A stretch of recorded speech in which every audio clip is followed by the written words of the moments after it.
All right, there's so many good things going on here. Hey, Dave, come on out here. This whole theme of unity and the way everything works together and how it all fits in nature. There's probably nobody better to talk about how that all works than Dave Ewoldt, who's been a part of all these things for many years. Dave, talk to us. Thank you, Tom.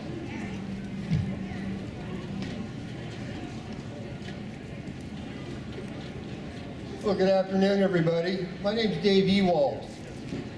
I'm the co-founder and senior analyst for a national organization that's based here in Tucson. It's known as Coalitions of Mutual Endeavor. And so I'd like for y'all just to think for a second about what the possibilities are to actually do deep, fundamental, systemic change from a paradigm that we all tend to just accept as normal, that we've all tended to normalize way too much. And the paradigm we're living under today really is one that is based on destroying life. It's based on destroying who we are by keeping us disconnected from not only ourselves, our internal wilderness, but from each other, from our communities. And of course, within this paradigm, everyone is always talking about the fact that there is no alternative. You know, that's Margaret Thatcher's famous quote, that economic growth, industrialism, is the pinnacle of human civilization, of human evolution, that we couldn't do anything any differently. But the fact of the matter is, we can do things differently. When you look at the natural world, the living world, our Earth, Tierra Madre, it's been sustainable for 5 billion or so years. There's some very fundamental principles at work there that we can actually build on and use to our own benefit. Because when you look at the way life works, what life does is its prime activity really is self-organizing into networks of mutual support that support the whole. But when we're talking about fundamental change from a system, from a paradigm that works against life, there's a number of things we need to start doing differently. When you look at that death paradigm of industrialism, there's 3 fundamental things that it does, that it is based on. And that's disconnection from the natural world. It's based on dominator hierarchies. Hierarchies that are based on force, that rank humans over nature, that rank men over women. All of these things are unnatural. And it also focuses very much on making us all believe that the way things work is by creating this pathological sense of otherness, where the other is inferior and can be used to our benefit. That's the paradigm we all live under today. And there's a way to go about making things different. When we talk about unity in particular, we need to start looking at our strength comes from the diversity that actually creates unity. There's a framework that can be used to put a new system into place. And the thing that's really important about frameworks in particular, there's a great example that my wife likes to use about this assisted living center that her mom lives in. And one of the things they do there is they build puzzles. Well, what they've ended up doing is that the workers in this retirement home will lay the puzzles out and they'll do the framework first, because the people won't get started on it until that framework's in place. And once the framework's in place, they're all engaged and busy in completing the entire puzzle and putting the picture together. Coalitions of Mutual Endeavor focuses on providing that framework where we can all start coming together and building that unity that is actually necessary to create the deep systemic change.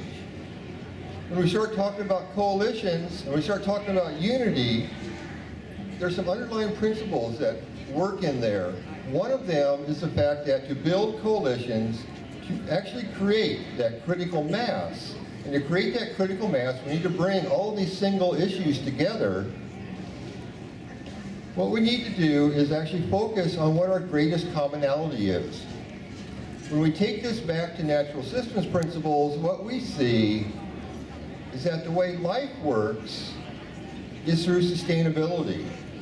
When we actually start looking at what sustainability actually means, there's an axiom that comes from the work of Cormac Cullinan, who's a South African lawyer who's been doing work globally now on what's known as an earth jurisprudence. This axiom is that true justice is not possible without sustainability. And without justice, there will never be peace. Sustainability, when properly defined, when we start seeing how we can actually fit together in this system of creating deep systemic change, that sustainability is actually at the root of the environmental movement, of ecological integrity, of the peace and justice movements, as well as the movements for true democracy. These all require fundamental sustainability. And so Coalitions of Mutual Endeavor, as I said, is a national organization. We have a little Tucson chapter that's just starting up here. It's called the 20% Solution. Because when you start thinking about what we actually need to create critical mass for systemic change, we don't have to convince everybody. We don't have to convince the Tea Partiers or the radical right that they have to agree with this. We only need about 20% of the people to actually get that system in place and start fundamentally changing the way we do things that works with life, which means it increases and improves quality of life for the 99%, not for the 1%. So these are some of the things we need to start doing and talking about and seeing how we can actually move this system into a fundamentally different alternative that can actually allow us to express more of who we are and to not only protect the earth, but to protect each other, our communities. These are the things that we can do. And so if any of you would like to get into a deeper conversation about this, of actually seeing what we can realistically, pragmatically do that's based in what system science is teaching us today about the way things work and what we could actually do differently, we start looking about all the studies that have been done that show that we can actually have deep systemic change. And we can do it fairly quickly. And so there's all the individual actions we need to do, but when we start talking again about unity, it's really more about us coming together and working on a common goal, expressing our shared values, and putting those to work as we start moving in a fundamentally different way. So I've got a sign-up sheet up there in the Harmony and Health Foundation, the big camo tent that's up there. Sign up for our mail list, get some information, and as I said, let's get that community conversation going. Because that's how we're going to get people to become aware of the fact that there is an alternative. There is something we can do differently, and this something will take care of what I call the triumvirate of collapse, which is global warming, or more accurately, catastrophic anthropogenic climate destabilization, about peak oil, about the end of the energy that's necessary to keep industrial growth going, which doesn't work really for anybody but the 1%, as well as corporatism, which is the loss of our sovereignty. So these are things that we can do something about. We can start working together. So as I said, come talk to me. Let's get this conversation going and see what we can start doing here in Tucson to start leading the way into a future that works for life instead of for profit. Thank you very much and enjoy your afternoon. Thank you, Dave. I have to pull the mic down a little bit after Dave Ewoldt there. He's up there.